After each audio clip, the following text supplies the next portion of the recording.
Remaining inward. Let's listen to these words from Affirmations for Self-Healing by Swamiji. This week is called Consideration for Others. Consideration for others is one of the marks of a refined spirit. Many people on the spiritual path feel that since it is within that they are seeking the kingdom of God, and since they are working at developing a spirit of non-attachment, it doesn't matter how they express themselves to others. Indeed, their inconsiderateness is an affirmation of their independence of the opinions and feelings of others.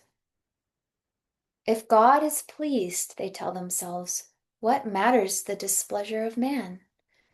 Yet by unkindness we can never please God, who is all kindness itself. Sensitivity to others is a way of self-expansion. One truly achieves freedom in themselves when one can respect their realities because they are wholly at peace with their own. We'll do the affirmation now together. First, let's speak very loudly and, if possible, enthusiastically, and repeating after me. By sensitivity to others' realities, I keep myself in readiness to perceive the truth, no matter what garb it wears. Now a bit softer. By sensitivity to others' realities, I keep myself in readiness to perceive the truth, no matter what garb it wears. A bit quieter, even more so this time, bringing it into your subconscious mind, deep, deep inside. By sensitivity to others' realities, I keep myself in readiness to perceive the truth, no matter what garb it wears. And a whisper, by sensitivity to others' realities, I keep myself in readiness to perceive the truth, no matter what garb it wears. Now silently, at the superconscious, by sensitivity to others' realities, I keep myself in readiness to perceive the truth, no matter what garb it wears.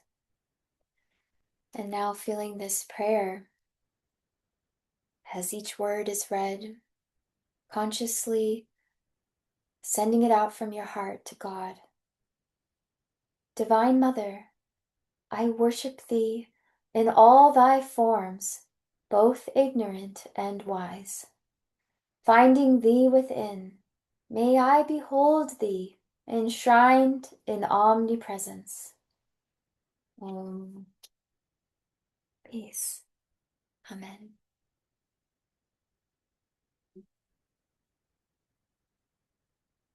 It's so amazing to see each of you. Some of you, I haven't seen your beautiful face in a little time, and I'm just so happy to see you here. Yeah. Yay! Yay! Yay, videos where it's possible. Oh, y'all might make me cry a little bit. Okay. Week 27, we're reading from Rays of the One Light weekly commentaries of the Bible and the Bhagavad Gita. This week is called Abiding in God. Truth is one and eternal. Realize oneness with it in your deathless self within. The following commentary is based on the teachings of Paramhansa Yogananda. Yogananda often emphasized, more often to his disciples than to the general public, but also to everyone generally, for it was a universal teaching, the importance of attunement. For divine understanding cannot be created. It must be perceived. To the disciples, Yogananda spoke of the importance of attunement with the Guru. To others, he urged the importance at least of attuning oneself to higher consciousness. Can an eagle rise without support from the sustaining air? Jesus Christ said in the Gospel of St. John, chapter 15, I am the vine, ye are the branches. He that abideth in me, and I in him, the same bringeth forth much fruit. For without me ye can do nothing. If a man abide not in me, he is cast forth as a branch, and is withered. And men gather them, and cast them into the fire, and they are burned. If ye abide in me, and my words abide in you, ye shall ask what ye will, and it shall be done unto you. Herein my Father glorified, that ye bear much fruit, so shall ye be my disciples. How can we abide in him, Jesus says, if my words abide in you? By words, he meant not only his spoken words, but his vibrations, his consciousness, of which the words are only an expression.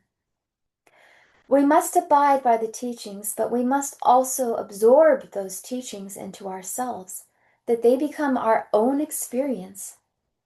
For disciples of this path, the more in their hearts they live consciously in the presence of the masters, the more they will find the divine presence living within them. And for all truth seekers, whether disciples or not, the more they live sustained inwardly by the awareness of God's presence, the higher they will find themselves soaring in wisdom and joy. For the Bhagavad Gita says in the 10th chapter, I am the source of everything. From me all creation emerges. Blessed with this realization, the wise, awe-stricken, adore me. Thus, through Holy Scripture, God has spoken to mankind. Oh, oh, oh,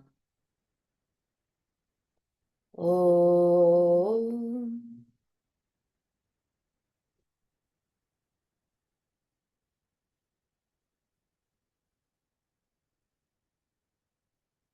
I'll just start with a reading from Whispers from Eternity by Paramhansa Yogananda.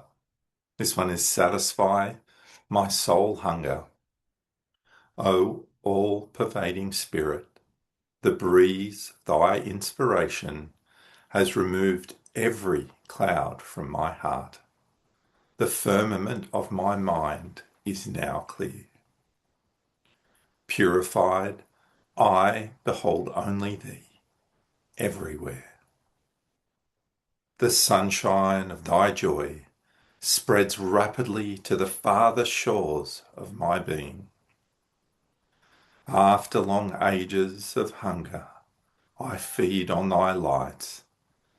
By thy grace and by my constant wakefulness in thee, may this joy be mine forever, forever, and forever.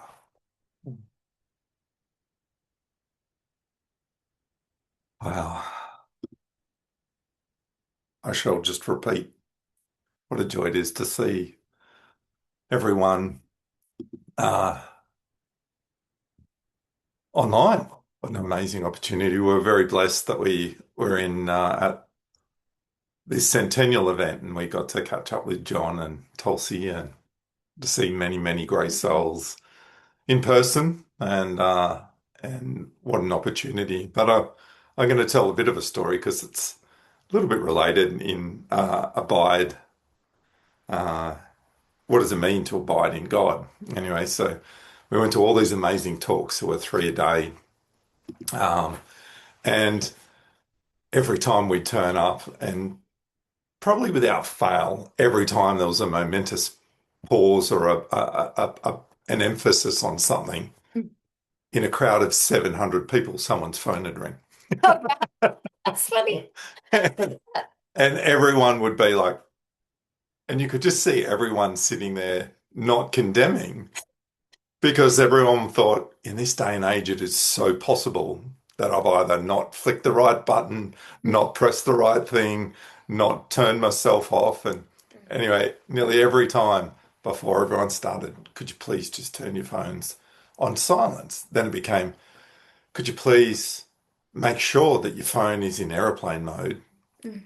In fact, in the end, it was, could you please just turn your phones off? So it was this relentless thing, and it is so easy this day and age to be able to turn those off. But it was uh, just one of those experiences where no one would condemn because everyone was aware that it was very possible that any one of us could have done that at any time.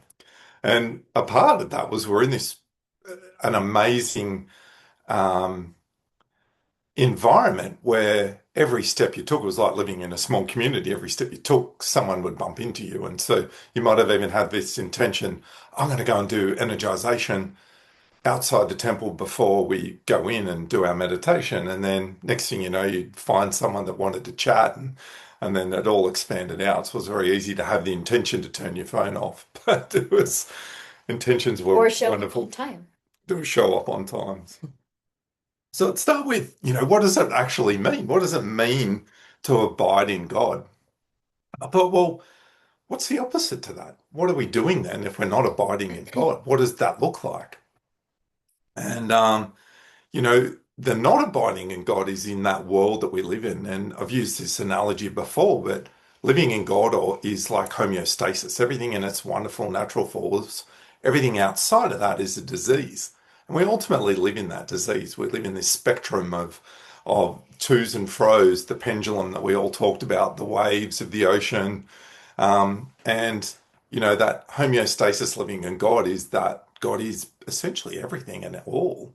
But we are living in this world. We're living in this part of the world, and we're living in those opposing opposites. And most of us, who are the reason why we're here, is we're frustrated by living in that world.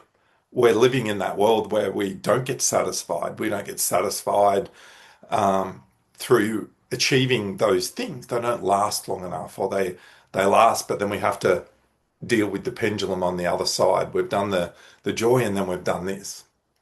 And then ultimately that ups and downs and the swings continue on in life. And it's the sutras that Patanjali talked about, the vrittis in our spine, in each one of our chakras that have been created by every one of those outward worlds.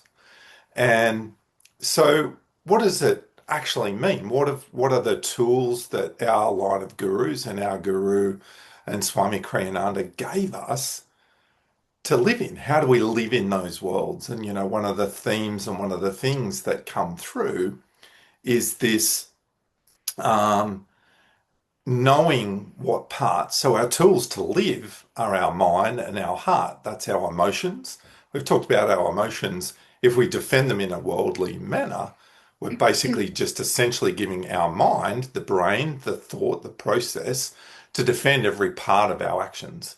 And that's why they get busy. And you'll often find the further you go into the world, we create these diseases because we've given our heart, our emotions, so much emphasis on worldly things that are never achievable.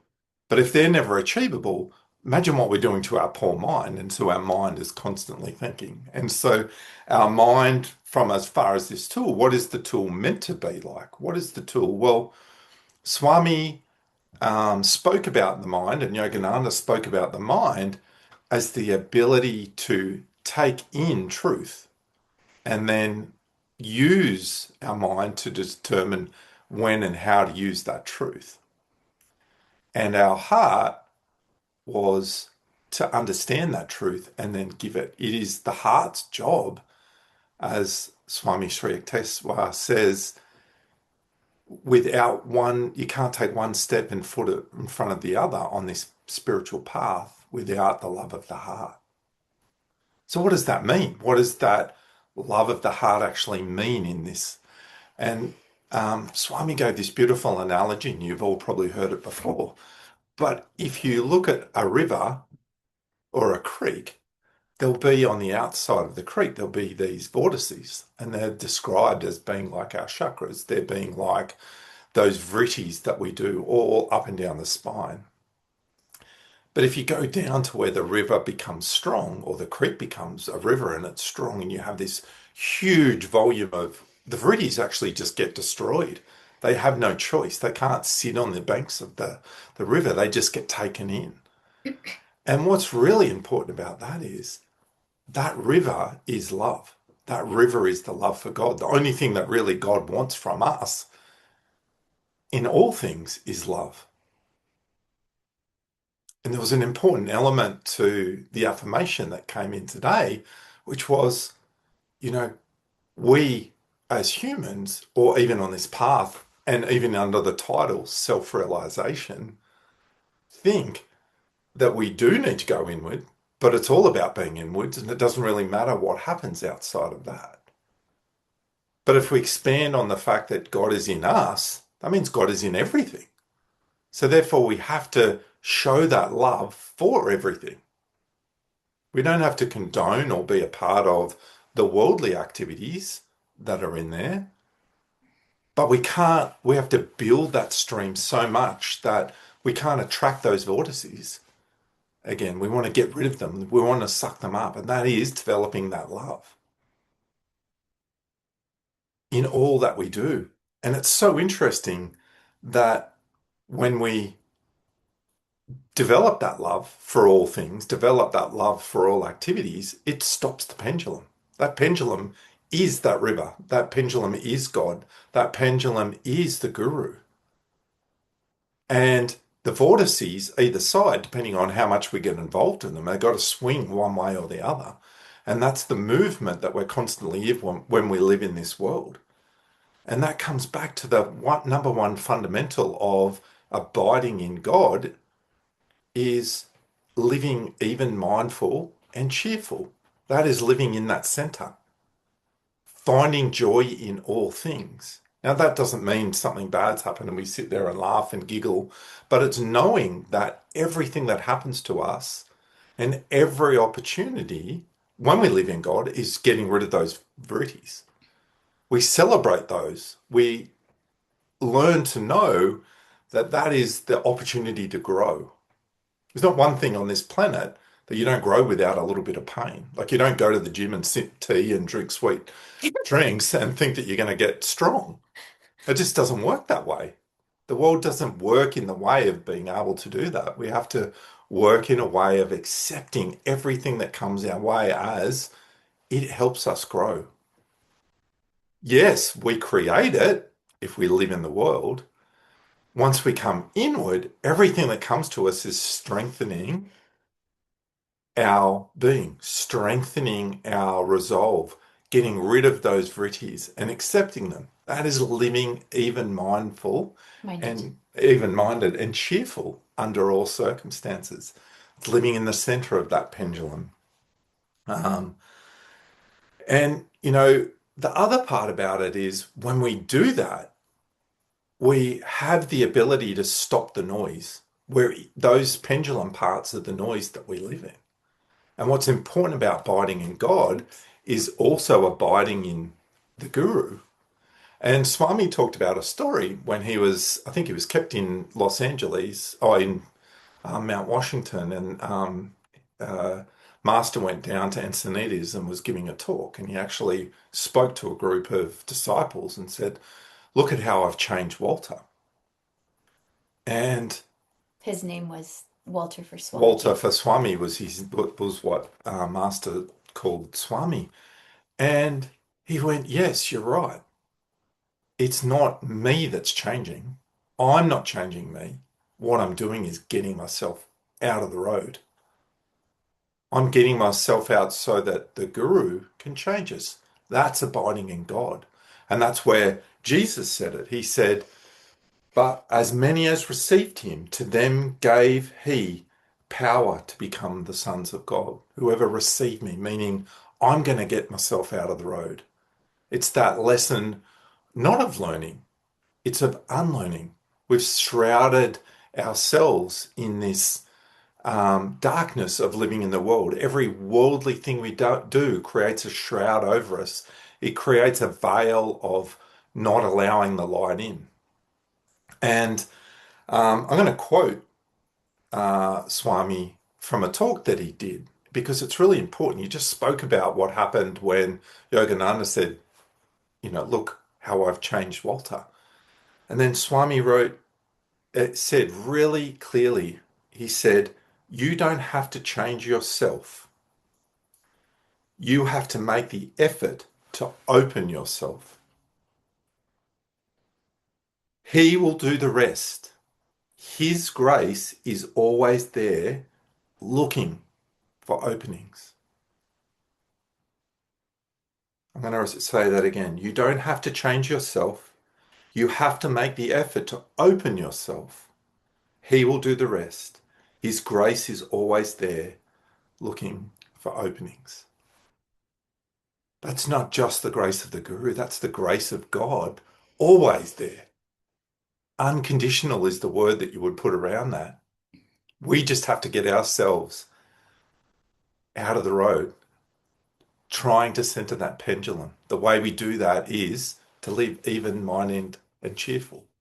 And Swami even said, if you fake it till you make everything joyful, and then give that credit back to God. Live in that way, and that's how we abide in God. And then the light can fly through us.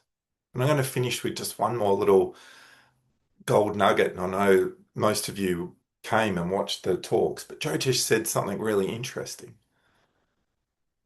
particularly in this day and age. But he said that he was taught that every bit of light, in meditation, when we sit in meditation and we're asked to see the light and we're asked to feel the light, every single bit of light that we bring in, if we expand it within ourselves, can destroy all disease.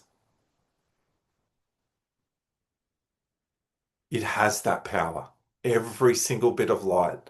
So if you think about what's being asked, abiding in God means getting rid of that darkness in everything that we do, allowing ourselves to be that channel in all that we do. And Jyotish said, what a beautiful affirmation within ourselves. Every speck of light that we can see, whether our mind brings it in, whether we can see the light, it has the power to change us, get rid of all disease. Go back to that definition. Homeostasis is where God is. Everything outside of it is a disease. And there's the answer. Every single bit of light that we can bring into us can get rid of all disease. Abiding in God. So thank you. And again, it's just so amazing to see each of you and to reflect on this week's readings and affirmation consideration for others. And what could this be for each of us as we go out into our week? And also, after we've spent such an inspiring week together and felt that sense of expansion and this aspiration to do more, to go deeper, and to achieve that sense of self-realization and unity with the divine, which has been the theme of this week, and using Swamiji's example of discipleship and his attunement to master as the way to do it as a spiritual family. And so one of the things that came to my mind was that word kindness that was in our reading, and how one of the things that Swamiji said as a kind of encouraging lesson that he learned from Master, which was that this spiritual path eventually it becomes effortlessly easy. But so does acting in kindness. So does staying in bliss. Those things come as we get in tune. And that makes the path so simple. And one of the things that uh, just as a sort of fun adventure story that Nara and I had during the centennial, we had to go to Los Angeles, and it was for immigration reasons, of course. And we ended up staying at the Biltmore Hotel, which is where many of you already know this, but Yogananda left the body. And we didn't really know much about where he'd left the body, but when we walked in the hotel, it was like when you go into a through a door and the energy changes in just a moment. And you walk through and there it's almost like you're become absorbed in master. But what's interesting is how everyone is just going about their life. So many people aren't attuning to Yogananda's vibration, right? And that was such a perfect example because there around was the vortex of Los Angeles, the world of Hollywood, the world of material achievement and success and robotic cars and robotic service machines and all these things were going on that were Japara, Age of Energy, all around this Biltmore Hotel where Master left this world and left his imprint of bliss and realization of God.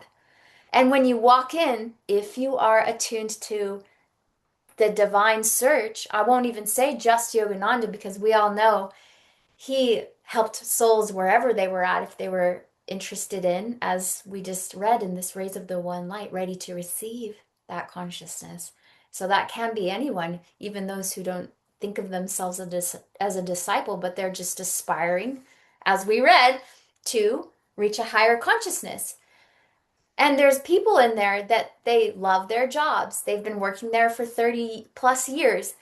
Don't really worry about Yogananda whatsoever. They know devotees come, especially around self-realization fellowships, convocation. But one thing that you notice, people smile a lot in that building. There's a lot of energy of service in that building. There's many people sharing acts of kindness in that building. And you wonder if it's those vibrations that people can't help but receive. But if you go into that building and you sit and you meditate, you can absorb those vibrations. And that's what Nara was saying from Swamiji's quote. It's the openness to receive those vibrations because you can kind of, there's that joke about you could be a rat living at Ananda village. You won't learn the lessons just from living there. You have to open yourself up to these lessons. And as you were sharing, they are not easy lessons.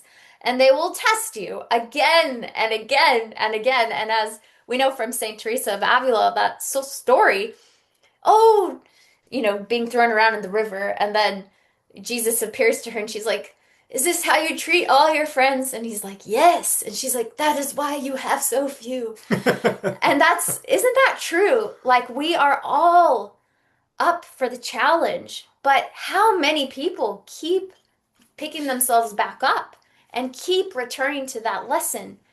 I still have to be kind. I still have to be even-minded and cheerful. That was not fun at all. And I would really like to feel like a victim. I would really like to complain. I would really like to fall into this illness, disease, whatever, karma, and the patterns of all those lives that we've lived.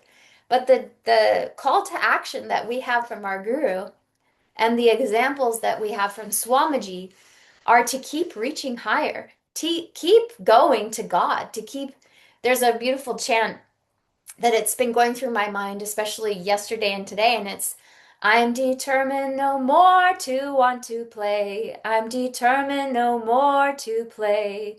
I'm determined no more. I'm determined no more. I'm determined no more to play. And it's just the whole idea is, yeah, we don't want to do this Leela, this Maya anymore. We just want to go to God. And absorption in the spirit of our guru is a way for each of us as a devotee to get there. But also, so are the qualities of God: joy, living in joy, love, living in love, peace, living with peace, calmness, calm, actively calm and calmly active, no matter what quality of the divine a person might be attuning to. They can't help but be kind. They can't help but be considerate for others because they're attuning to something higher. And that's what we all have to live by. And it makes things so simple and so effortlessly easy once we get in tune. And that is what we can go out this week and live, is pick something that we know helps us with our attunement, where we feel most absorbed in these teachings and in this vibration, and then carry it into the next activity, carry it into the day, and then, stretch it out even more, the week, the year, the parts of your life, bringing it into each of those parts and expanding those moments bit by bit until one day you just can't help but live kindness, live joy, live, uh, as we know, when I am gone, only love can take my place, with the words of Master to Swamiji, and from Swamiji to Jyotish, Devi, and all of us. When I am gone, only kindness can take my place. So that's how we can bring these things into our daily life and be channels for them and share that with everyone we meet. And that's our goal. And we have a little song for each of you to listen to now, and then we'll end with that for today. And of course, anyone who wants to stay can. And this is the song Divine Love's Sorrows. It's what life is like without God. Our goal to unite. I have been roaming,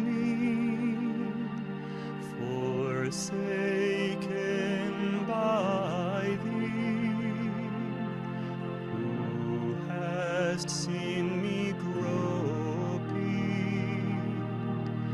hardly ever answering. I shall be roaming, roaming, bursting all the boundaries of heart, ever more moving toward thee, to thy vast unthrobbing heart. Come thou to me, O Lord, O come at last to me. Centuries and centuries I have waited now for thee. Through endless incarnations, I've called out for thy name, searching by the streamlets of all my silvery dreams. I know that thou must come at last to steal the flowers of my heart. In sorrow thrills I piped my love, I sadly sing my song to thee. And yet I know my love must reach thee, though many lives I have to wait on mountain crags of high devotion. I sadly sing my song, my song, my song.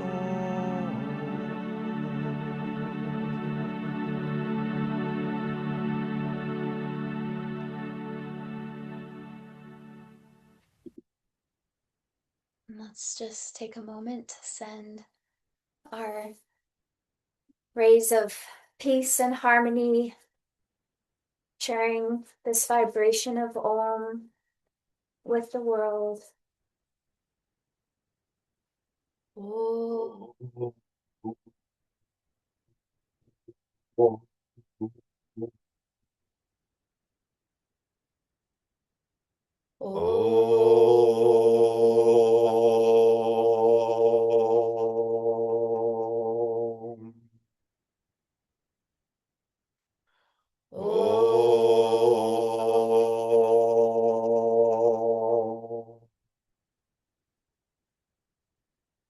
Om Shanti.